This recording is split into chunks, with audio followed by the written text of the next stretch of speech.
Good morning student. अपने part 2 के व्याकरण पोर्शन को जारी रखते हुए हम आगे देखेंगे। इससे पहले हमने पार्ट 2 में भाषा पढ़ा था। आप सबको मैंने समझाया था भाषा क्या है। भाषा वह माध्यम है जिसके द्वारा हम बोलकर, लिखकर या संकेतों द्वारा अपने विचारों को दूसरे तक पहुंचाते हैं और दूसरों के विचारों को पढ़कर, सुनकर हम समझते हैं। भाषा आपने पढ़ी लिया है। अब उसी का ये देखो पेज नंबर 27 पे दूसरा टॉपिक है व्याकरण। व्याकरण आप सबको मैंने पहले भी पढ़ाया है, 3rd क्लास में भी। व्याकरण क्या है? व्याकरण की आपकी एक बुक चलती है ना। आप कहोगे मैडम व्याकरण क्या है? व्याकरण तो हमारे कोर्स की बुक है, हिंदी व्याकरण। हिंदी व्याकरण जो बुक है वो क्यों चलाई जाती है आपके कोर्स में? इसीलिए चलाई जाती है ताकि आप हिंदी के शुद्ध रूप को बोलना, लिखना और पढ़ना सीख सको। व्याकरण क्या होती है? व्याकरण देखो, व्याकरण के अपने कुछ नियम होते हैं जो भाषा को बिल्कुल शुद्ध बनाते हैं। उसमें जो जो गलतियां होती हैं उनको दूर करके और भाषा के शुद्ध रूप को हमारे सामने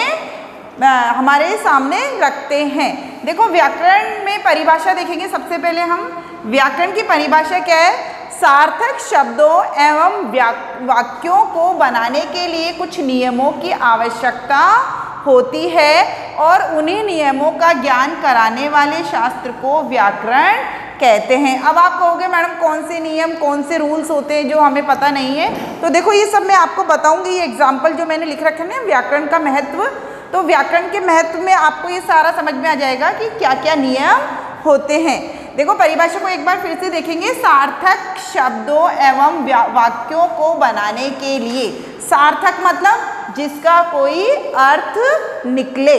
निरर्थक शब्द हम सुनना और बोलना पसंद नहीं करते। क्यों? क्योंकि उनका कोई अर्थ ही नहीं होता है और वो व्याकरण के अनुसार सही नहीं होते। तो सार्थक शब्दों एवं वाक्यों को बनाने के लिए कुछ नियमों की आवश्यकता होती है और उन्हीं नियमों का ज्ञान कराने वाले शास्त्र को व्याकरण कहते हैं। अब देखो व्याकरण का महत्व क्या है। शुद्ध वर्ण ज्ञान के लिए सबसे पहले आप वर्णमाला सीखते हो तो वर्ण जो हम लिखते हैं शब्द में वो हमारा सही होना चाहिए। अगर आप धन लिखना चाहते हो आप तो ध बनाओगे, ध धनुष का, और आप घन लिखना चाहते हो तो घ घड़ी बनाओगे। अगर आप धन लिखना चाहते हो और आप ऐसे लिख देते हो तो क्या होगा? ये निरर्थक शब्द होगा, क्योंकि हम बोल तो धन रहे हैं, रुपया पैसा, और लिख घन रहे हैं, तो इसका मतलब वो गलत है। धन का मतलब रुपया पैसा और घन का मतलब बादल। घन का मतलब क्या होता है? बादल। तो हम बताना तो रुपया पैसा चाहते हैं और लिख बादल वाला घन रहे हैं, तो क्या होगा? वो हमारा गलत होगा। तो हमें इस जगह सही वर्ण का प्रयोग करना होगा। यानी शुद्ध वर्ण ज्ञान के लिए हमें व्याकरण का ज्ञान होना आवश्यक है। ऐसे ही देखो नंबर 2 पे शुद्ध शब्द ज्ञान के लिए, ये वाला एग्जाम्पल मैंने आपको पहले भी बहुत बार क्लास में बताया है, क्योंकि आप सब बच्चे इसमें बहुत सारी गलतियां करते हो। आपको जब भी मैं लिखवाती हूँ विद्यालय, एक तो विद्यालय ये सही है, विद्यालय ऐसे लिखते हैं, ये हो गया विद्यालय।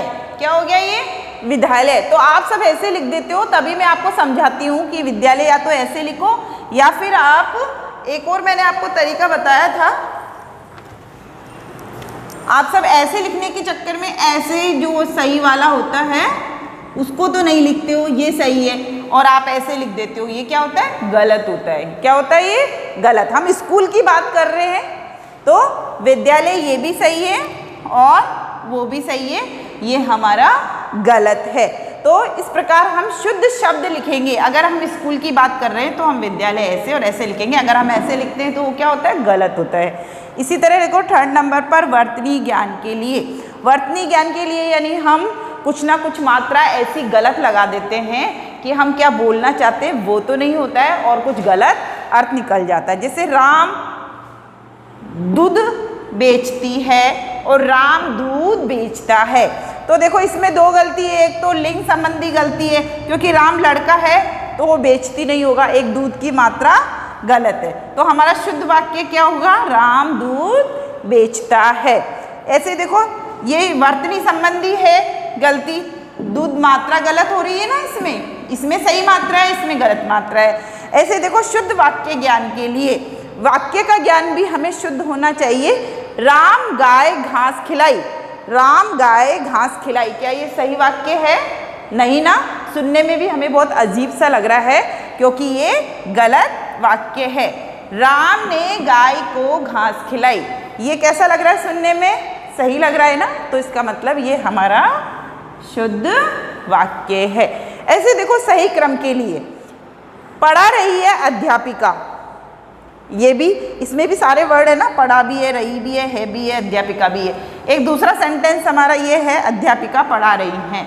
तो आपको सुनने में दोनों में से कौन सा सही लग रहा है? क्रम किसका सही है? यानी अध्यापिका पढ़ा रही है, ये हमारा सही है। भले इसमें सारे शब्द हैं लेकिन इसका क्रम गलत है, इसलिए ये गलत वाक्य है। तो व्याकरण वह शास्त्र है जिसके द्वारा हम भाषा के शुद्ध रूप को बोलना, पढ़ना और लिखना समझते हैं, सीखते हैं। इस तरह आपको पता चल गया व्याकरण क्या है। आज मैंने आपके व्याकरण वाला टॉपिक इसमें कंप्लीट कर दिया है। इससे रिलेटेड जो भी प्रश्न होंगे उसका मैं आपको PDF भेज दूंगी।